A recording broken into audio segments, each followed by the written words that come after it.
नमस्कार, मैं doctor Vijay Narayan Tiwari, assistant professor MD विभाग शिक्षा संकाय संत तुलसीदास पीजी कॉलेज कादीपुर सुल्तानपुर उत्तर प्रदेश।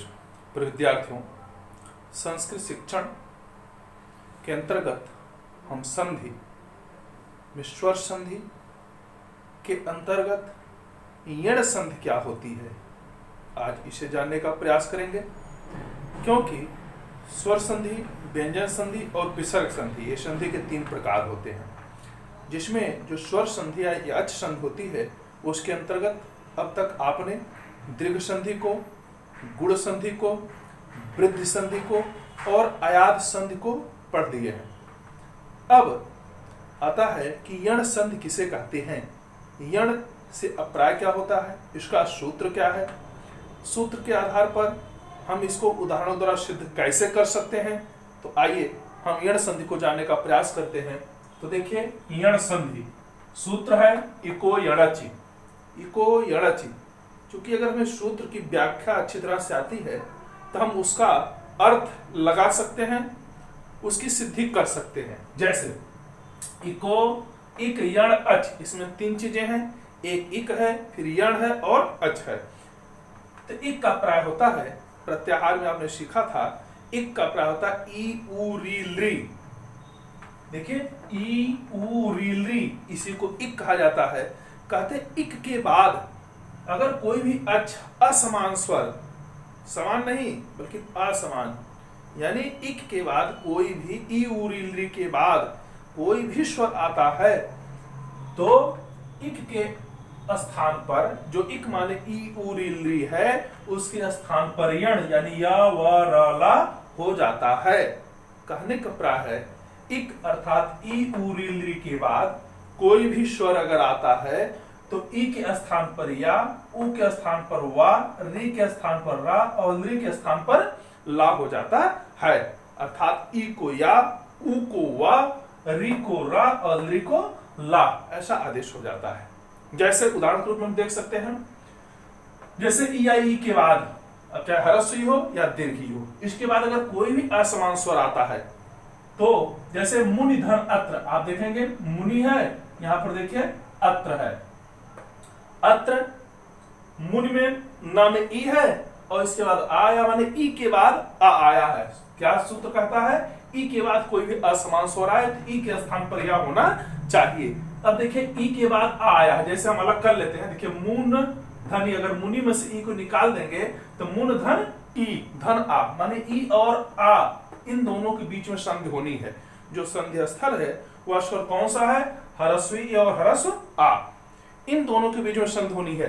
तो ई के स्थान पर माने ई के बाद अगर आ या कोई भी स्वर आता है तो ई को क्या हो जाना चाहिए, या हो जाना चाहिए। तो देखिए ई के स्थान पर या होने पर तो मुन, क्योंकि ई के स्थान पर या हो गया, ई को से धन अत्र बन जाएगा मुन्यत्र, अर्थात मुंह, देखिए नाम में से आ निकल चुका, आधा ना हो गया, या में आ मिलके या पूरा हो गया और त्र मुन्यत्र, अर्थात मुनि धन यत्र बराबर मुन्यत्र। इसी तरह से और उदाहरण लेते हैं, यदि धन अपि, आप देखेंगे यदि दा में ह्रस्वी है, इसके बाद आया है, मान ई के बाद आ आया है, यानी इक के बाद स्वर आया है, चाहे वह कोई भी स्वर हो।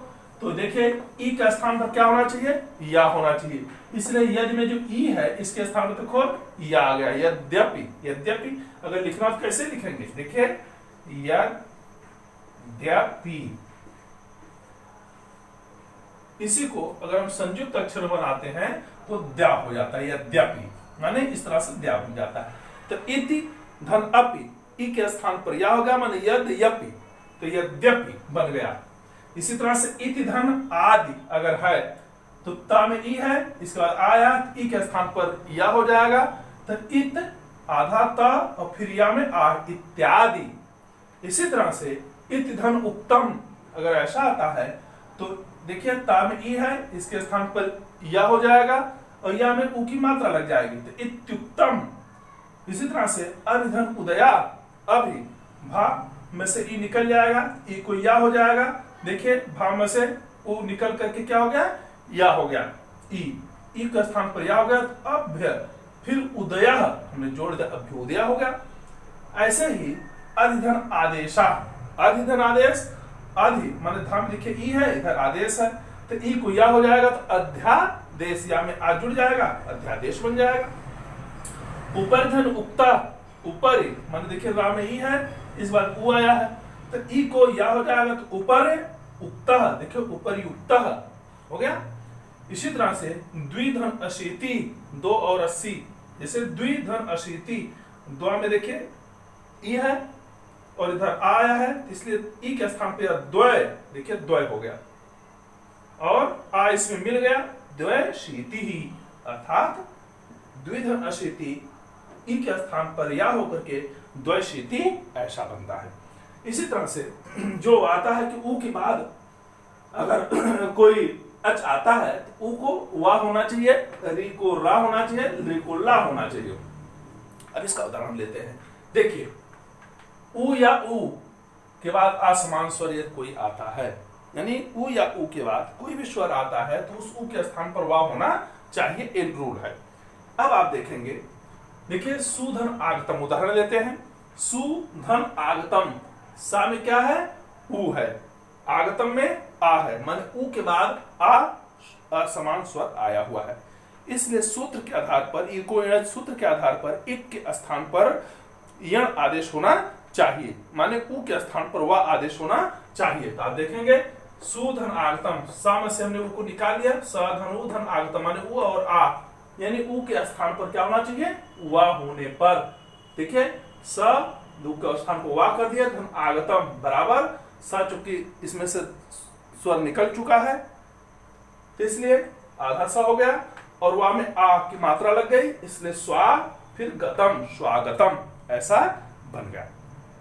अब इसी तरह से हम और उदाहरण लेते हैं, जैसे मधुधन अरि, मधु, मध में फिर ऊ है, धन अरि, तू के स्थान पे क्या होना चाहिए, वा होना चाहिए, तो मध वा में आ मिल जाएगा, वरी, मध्वरी ही। इसी तरह अन धन अया, अन में क्या है, ऊ है, इसको वा होना चाहिए, अन ऊ के स्थान पर वा बोलिए, अन्वयः, देखिए अन्वयः। इसी तरह से गुरु धन आज्ञा, गुरु में देखिए ऊ है, क्या हो जाएगा, ऊ को वा होगा, देखिए ऊ के स्थान पर वा हो जाएगा, गुरु आज्ञा।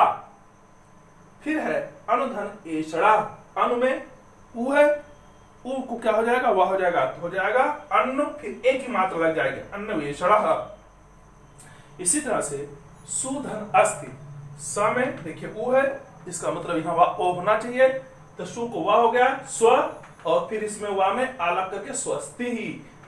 फिर मन धनंतरा, मन में ऊ है, इधर आ है, तो ऊ को वा होना चाहिए, तो मनवंतरः। इसी तरह से साधु धन अपि बराबर क्या होगा, साध्वपि। तो आपने क्या देखा, यानी ई के बाद यदि कोई असमान स्वर आता है तो उसके स्थान पर या हो जाता है, ठीक उसी तरह से ऊ के बाद अगर कोई असमान स्वर आता है तो ऊ के स्थान पर वह आदेश हो जाता है। अब हम देखेंगे कि जो री है, री के बाद अगर कोई असमान स्वर आता है तो उस री के स्थान पर र कैसे होता है, इसका उदाहरण हम लेते हैं। तो आइए देखें, जैसे री, हम लिखेंगे री के बाद असमान स्वर आने पर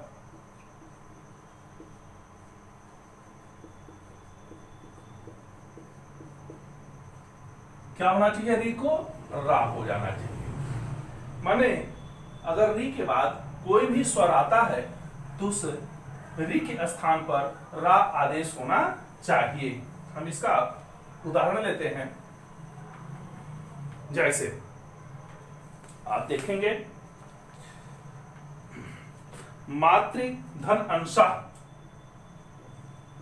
मातृ धन अंशः अगर ऐसा है तब आप यहां देखेंगे मात्र में क्या है, री। अगर इसको हम और छोटा करें, तोड़ते हैं वर्णों को, तो मा, त, री और अंशः ये रूप बनेगा। अगर हम इसको अलग अलग कर देते हैं क्या हो जाएगा, मात फिर री धन अंशः। अब कहते हैं कि जो री है, इस री के बाद आ आया हुआ है, तो री के बाद अगर कोई भी स्वर आता है तो उसके स्थान पर रा होना चाहिए। क्या बन जाएगा, आप देखेंगे मा त, फिर री को रा हो जाएगा, धन अंशः। अब जोड़ दीजिए एक में, कैसे जोड़ेंगे, मात में रा लगा दीजिए, फिर आ की मात्रा लगा दीजिए, ऊपर अंग है शह, मात्रांशः, मात्र धन अंशः बराबर मात्रांशः। कैसे बना, क्योंकि री के बाद आ आया था, इस री के स्थान पर रा हो गया, हमने इसको अलग अलग करके विच्छेदित किया, आपने देखा मात्र धन अंशः, फिर मा में ता में रा निकाल लिया, फिर उस पर बिंदी लगा करके ऊपर चूंकि अंशः है, अंशः को जोड़ दिया, मात्रांशः। इसी तरह से अगर पितृधन अंशः होगा तब क्या होगा, पितृ धन अंशः बराबर क्या होना चाहिए, री के स्थान पर रा हो जाएगा, तो बन जाएगा पित, पित हो गया, इसमें री को रा, त्रांशः, पित्रांशः। इसी तरह से धातृ धन अंश अगर हम लिखते हैं, धात्री माने ब्रह्मा का अंश, धातृ धन अंशः बराबर क्या होना चाहिए, धा ता के स्थान पर रा हो जाएगा, चूंकि री है री को रा होगा तो रा में लगा दिया, इसमें अंशः को जोड़ दें, धात्रंशः। इस तरह से पितृधन आदेशः अगर हम देते हैं, पितृधन आदेशः तब क्या होगा, अब देखें पितृधन आदेशः। अब यहां पे देखिए ता में री है, रा को रा होना चाहिए, बन जाएगा पित, चूंकि री है री को रा लगा दे इसमें, फिर आदेशः इसमें जोड़ दीजिए, पित्रादेशः। इसी तरह से मातृ धन आदेशः क्या होगा, मातृ धन आदेशः बराबर, चूंकि मातृ में जो री है इस री को क्या हो जाएगा, त्र हो जाएगा, तो मात्रादेशः ऐसा रूप बनेगा। तो आपने देखा कि री के बाद यदि कोई भी स्वर आता है असमान स्वर, तो उसके स्थान पर री को र आदेश हो जाता है। इसी तरह से अगर कर्तृधन ई लिखना हो तब आप क्या बनाएंगे, कर्तृधन ई, उदाहरण लेते हैं, कर्तृ धन ई। अब क्या होना चाहिए, क्योंकि री यहां पर आया है, री के बाद असमान स्वर आया है, इसलिए रा को क्या होना चाहिए, री को रा होना चाहिए, बन जाएगा कर्त, री को रा होगा और इसमें ई की मात्रा लग जाएगी, बन जाएगा कर्तृ, कर्तृधन ई बराबर कर्तृ। तो जो री होता है उसके बाद अगर कोई भी असमान स्वर आए तो उस री के स्थान पर रा आदेश हो जाता है, और हम उसको मिला करके जब री को रा के रूप में लिखते हैं तो उसका जो संधि होती है वह कौन सी संधि बनेगी, यण संधि होती है। इसी तरह से अब आता है ई उ री ली, ली के बाद भी अगर कोई असमान स्वर आता है तो उस री के स्थान पर, ली के स्थान पर ला आदेश होना चाहिए। जैसे आप देखें, ली के बाद अगर असमान स्वर आता है तो इस ली के स्थान पर ला आदेश होना चाहिए। जैसे ली धन आकृति ही, माने ली के आकार में भगवान कृष्ण, तो ली धन आकृति अगर हमें देखना है यहां पर तो ली में क्या है, देखें ला, ली है, इस ली को क्या होना चाहिए, सीधे सीधे ला होना चाहिए, ला धन आकृति, यानी इस ली के स्थान पर ला आदेश हो गया, और ला में आ मिलकर क्या बन जाएगा, लाकृति ही। ये लाकृति बना कैसे, यानी ली धन आकृति, तो ली के स्थान पर ला आदेश हो गया, और ला में आकृति जोड़ दिए तो ये बन गया लाकृति। इसी तरह से हम लृ धन आकारः, आप देखें लृ धन आकारः, तो लृ के बाद आया हुआ है, इस लृ के स्थान पर क्या होना चाहिए? क्योंकि लृ के बाद असमान स्वर आने पर लृ के स्थान पर ला आदेश होना चाहिए। अब देखिए लृ के स्थान पर ला हो गया, धन आकारः, आप इसको जोड़ दीजिए बराबर क्या हो जाएगा? ला कारः, ए रूप बन जाता है। इसी तरह से अगर हम देखें लृ धन अनुबंधः, लृ धन अनुबंधः, अनुबंध। अब देखिए लृ में री है, लृ, तो लृ को लादेश होगा, ला फिर धन अनुबंधः, इसको मिला देंगे तो क्या बन जाएगा? ला में आ मिल जाएगा, ला में आ मिल गया, लनु बंधः, ए रूप बन जाता है लनुबंधः।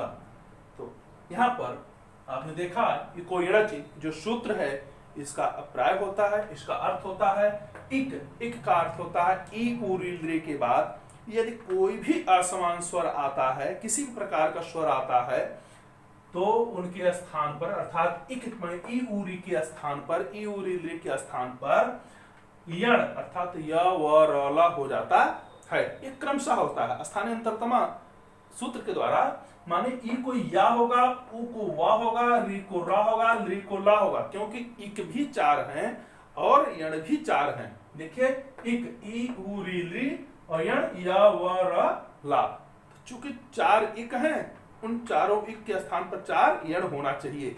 तो अब ऐसा नहीं कि ई को वा या रा ला होगा, ऐसा नहीं, जो जिसका जैसा क्रम है ठीक उसी क्रम से उसको आदेश होता है।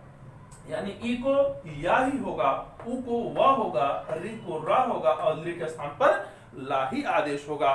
तस्मान निर्दिष्ट अर्थात उसमें जिसका जैसे निर्देश किया गया है उसी प्रकार से वह स्थान आदेश भी होना चाहिए, परिवर्तन होना चाहिए। अर्थात ई को या, उ को वा, री को रा, लृ को ला। तो इस तरह से आपने देखा शुद्धि धनुपास्या, ई के बाद आने पर शुद्धि उपासा, फिर उ के बाद कोई भी असमान स्वर आता है मधुधनरी, मध्वरी बनता है। इसी तरह से री के बाद अगर कोई असमान स्वर आता है पितृधन आकृति, पित्राकृति, री का रा होना, फिर लृ का ला होना, जैसे लृ धन आकृति बराबर लाकृति। तो यण संधि क्या होती है इसको आपने अच्छी तरह से देखा। अगर ये वीडियो आपको पसंद आया हो तो आप इसे लाइक करें, इस पर कमेंट करें, इसे अधिकाधिक शेयर करें और चैनल से अगर पहली बार जुड़ रहे हैं तो इसे सब्सक्राइब करें। और इसी तरह से भाषा शिक्षण या शिक्षा प्रतियोगिता से संबंधित किसी भी प्रकार के ज्ञान विज्ञान की आवश्यकता हो तो उसके लिए आप बेल आइकन अर्थात जो घंटी का निशान दिखाई पड़ रहा है उसको दबाएं।